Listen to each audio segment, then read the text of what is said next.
Okay, we're back. Also, I'm going to show you how to attach the sheet yarn and the thicker one because I'm using two different sizes. But I would suggest I'm going to also have in the corner, there'll be the white little thing come up there, and also in the description, sheet yarn tips. I mean, I have videos that show how to make sheet yarn, in one long strip, and all kinds of different things. However, if you want to see that sheet yarn tips, I think you might find that helpful because it talks about the advantages and disadvantages of the way to make a ball, which this is all done in one long strip for the most part, and that isn't always the best way to do it when you're adding. So because you can't fit the ball through this little hole when you're adding your sheet yarn, I don't know if you can see that, Mr. Cameraman. I don't know what you can see in there or not. So this ball is not going to go through here, so you have to take a certain amount of it off.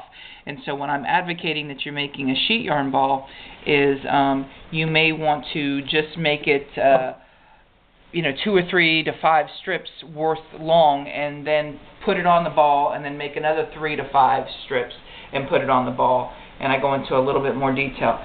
When you're undoing it, I tell you to hide it or put it somewhere because you will lose it. And I want to take off a pretty good hunk of this so I can attach as much as possible at one time. But if you make it too long, it just gets to be a little bit crazy, and I'm not going to do too much because see, I didn't make some of this sheet yarn for one thing. And there we go. I'm just going to stop it. I don't think that's going to be enough, so I'm going to have to do that again, actually. And I better grab that end. So this is the next piece.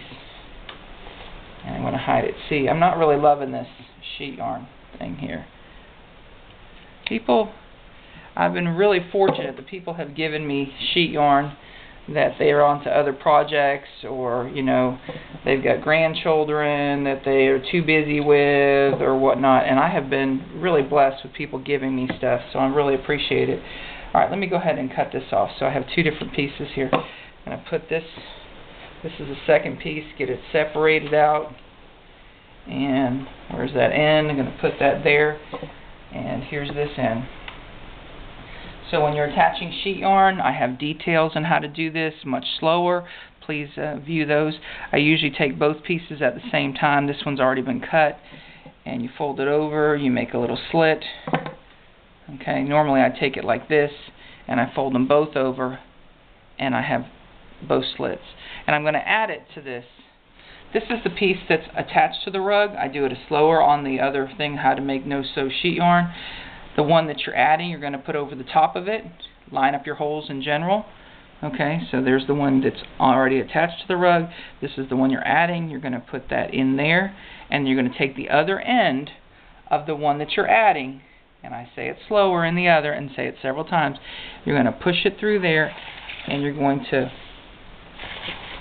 pull it basically in one long loop.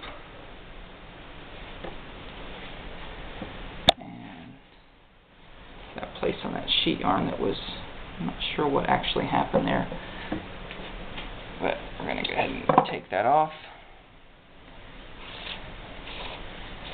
I really enjoy teaching classes one-on-one, or not one-on-one, but in groups, because it's all the different personalities when I'm teaching a class, and some people are just so worried about certain things, and they're not relaxed, and other people are just, okay, this is just fun, and it really cracks me up. It's just like being in with the classroom. You've got all these different little personalities, but now they're grown-ups, and they're all in particular different, and I enjoy seeing how they approach it, and some fret and some just relax and enjoy the experience, and I'm hoping you can be someone that can enjoy it.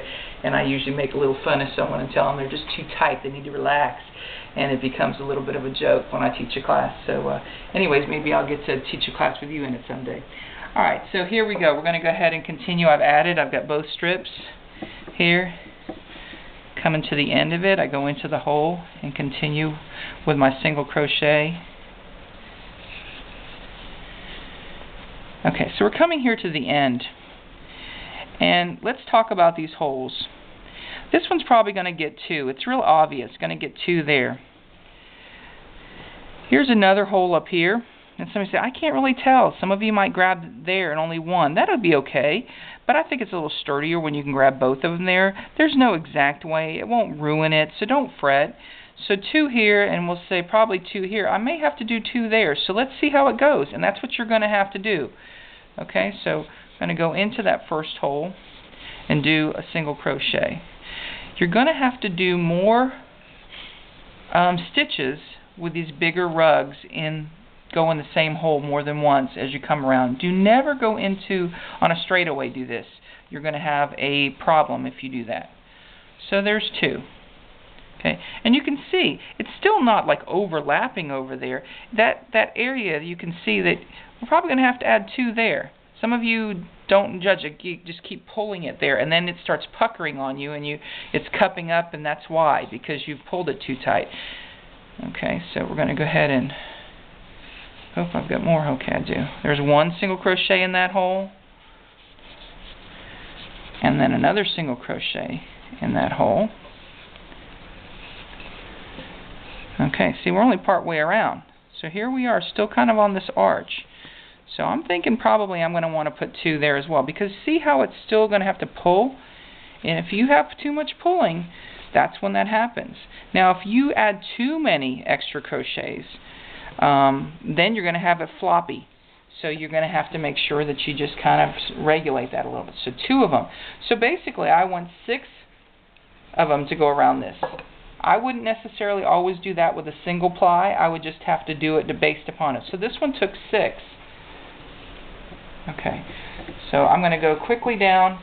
I'm going to have Mr. Cameraman shut off for a second, and he'll join me on the other end.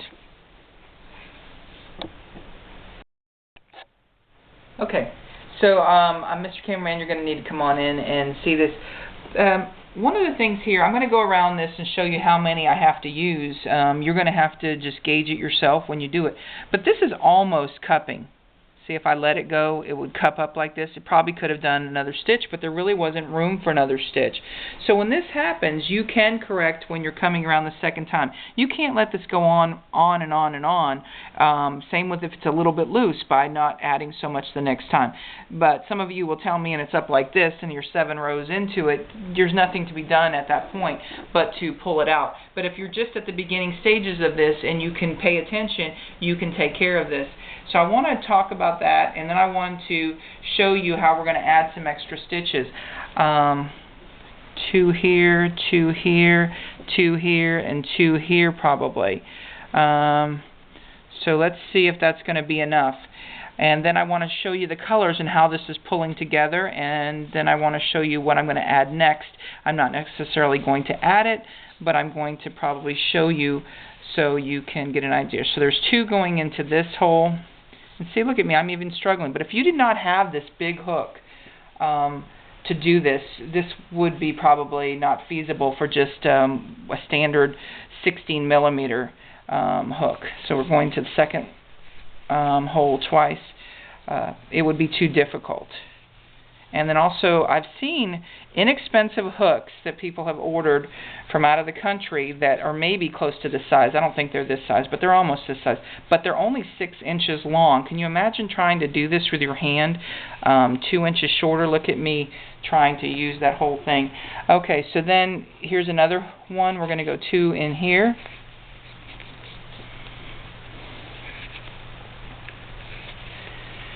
And see if I need to add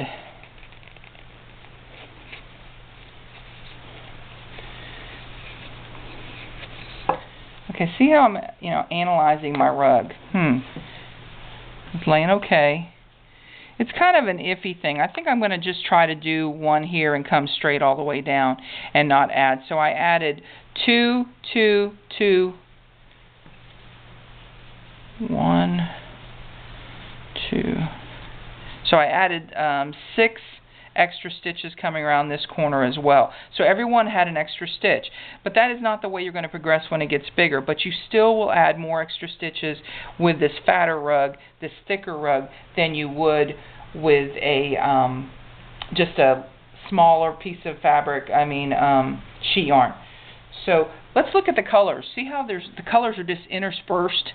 I think that's a really cool look. You may not like that look, but I really like it. I like doing different things. I like creating different things. I like my rugs to be unique and different, and so this is fun, a fun way of doing it. So I'm going to switch over to show you how to finish this rug, because I did just a little trick.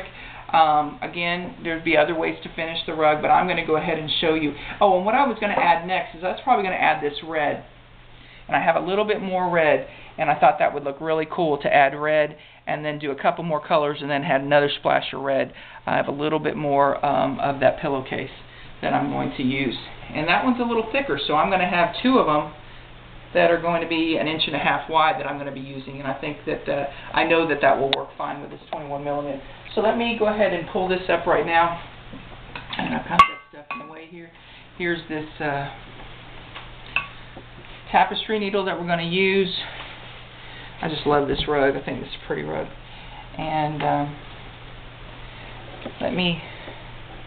try to end, I don't always do it, I try to end my rugs on the arch. I feel like it hides it better. It doesn't always work out that way, but that's what I try to do. That's my goal. So because it's a thick rug, it is a little bit more tricky, in my opinion, to blend it. So let's go ahead and do a couple more stitches in here. Got the 2-ply going on here, coming off this arch a little bit more. What I'm actually going to do is I'm going to see, I get strings too on mine. People write that all the time to me. You don't have strings on yours. Yours look perfect. Believe you me, mine are definitely not perfect. They're just different than yours. I see some of you send some incredible things. Did you see that? I took the long end and fed it through the short end. So I'm going to finish out this color. So, and I only have to hide one piece. So I took the short end and I took the long end and fed it through that hole. Okay? And then we only have to finish it there. So trying to decide if I'm going to just do another.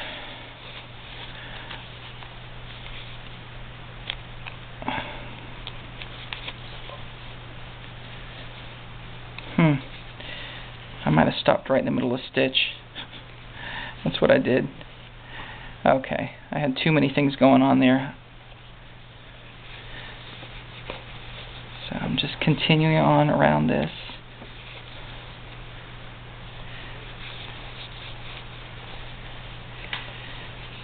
I don't usually crochet quite this quick. Some of you do, and you're really fast hammering out these rugs. I enjoy going slower and being more particular with it, and it's more enjoyable to me. See how I kept this? So there's that short one.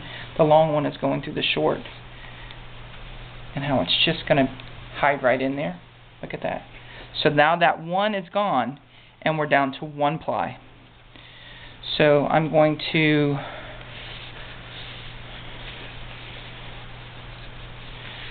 do one here. This may have to be trimmed. You'll have to see at the end. Okay. Sometimes I like to go to a smaller hook. I'm not going to want to have to feed this through, so I'm going to want to do another stitch of this because I don't like it where it's joined to have to feed it through. So I'm going to do one more stitch.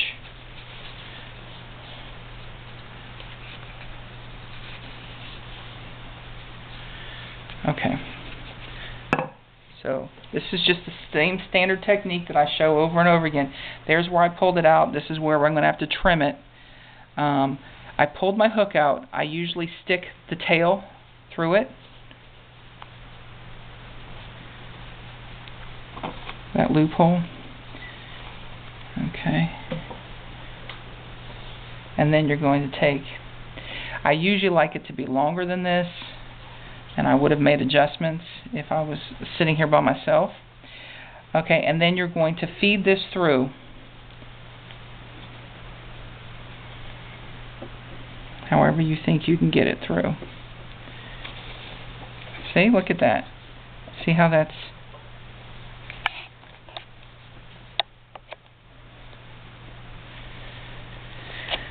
What I like to do, I hope this is going to be long enough, I feed it through one way in the direction that it's going so it doesn't pull back and buckle.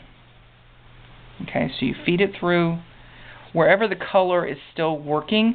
That's why I like it to have at least 2 rows of the color that I'm ending in. It doesn't always work out that way. Sometimes it's 1 or it's not any. It's just because it's easier to hide it in the same color that you're working in. I'm going to go a tad more, and then I'm going to come down into this other row because I like to feed it back because it's going the opposite direction. If you haven't seen this before, you're going to want to watch it. A lot of you have seen it before, show how to finish a rag rug. I have that video, but a lot of times I show on my videos too. It depends on which one I'm doing. I have over 80 videos. They're organized by playlists. I have information and help videos. That's a whole playlist that has 20-something videos on it. It's very helpful, giving you all kinds of information, anything you're struggling with. And you can ask questions, and I try to just direct you to a video that I've already done. Sometimes I don't have one and I have to tell you something, but I'm not equipped to give total self-instructions. That's why I do the videos.